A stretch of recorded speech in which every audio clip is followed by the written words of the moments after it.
try to break those type of things, those stereotypes.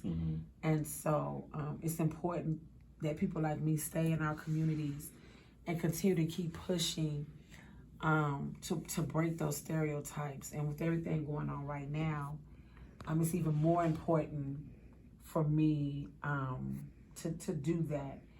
And so that's why when we decided to start this podcast, so at first, let me just give y'all a little backstory. At first, I wanted to do a podcast. I was begging DJ, Major, I want to do a podcast. I want to go on the radio. I want to do this. I want to do that. And so him and Cedric came in and they built me this studio, right? And then when I sat and I said, no, it was so much going on at the time. Yeah. I was like, the children, like we're losing our children.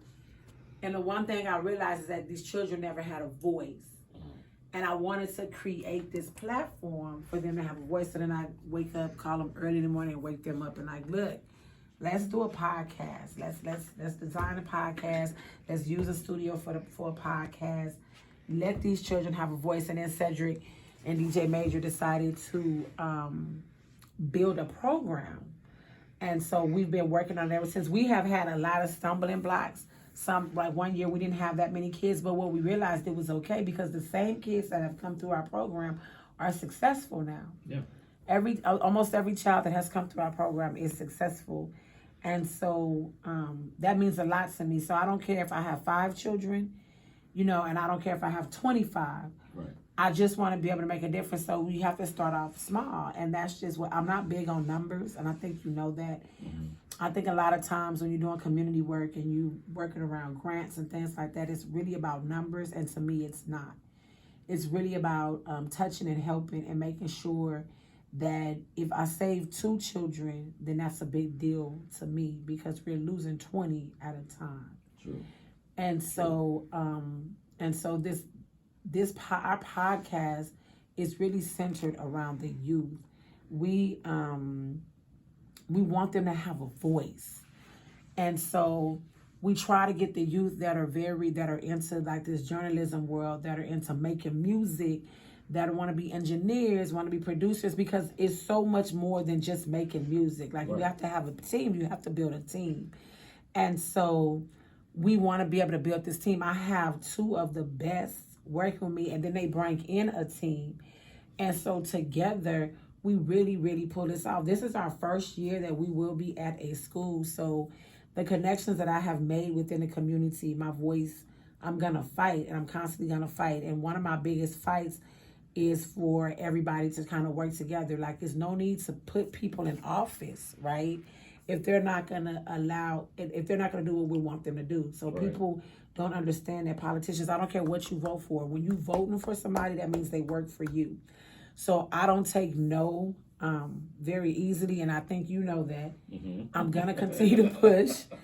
I will go to bat with anybody. And so for the first time, I've been able to really build I have very strong friendships with a lot of the people with SAISD. And so this year is our first year that we will be at Sam Houston High School piloting this program.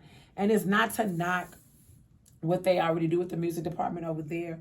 What we're saying is we're different because we don't have to fall under so many rules and regulations with the children. Of course, everything is censored, and we're not going to let things get out of control. But to be able to hear these children and the youth and talk about things that we don't normally hear them talk about. So they talk about it amongst themselves. Right. But to actually listen to them and hear the stuff they talk about. I think last year the first year we were like really blown away with some of the topics they wanted to discuss, like colorism. Like I didn't even realize they were still going through colorism in this day and age with the youth. Like, we know it happens, but I didn't know it was a big part of their coming up. Mm-hmm. And so we want to be able for them to have that voice heard.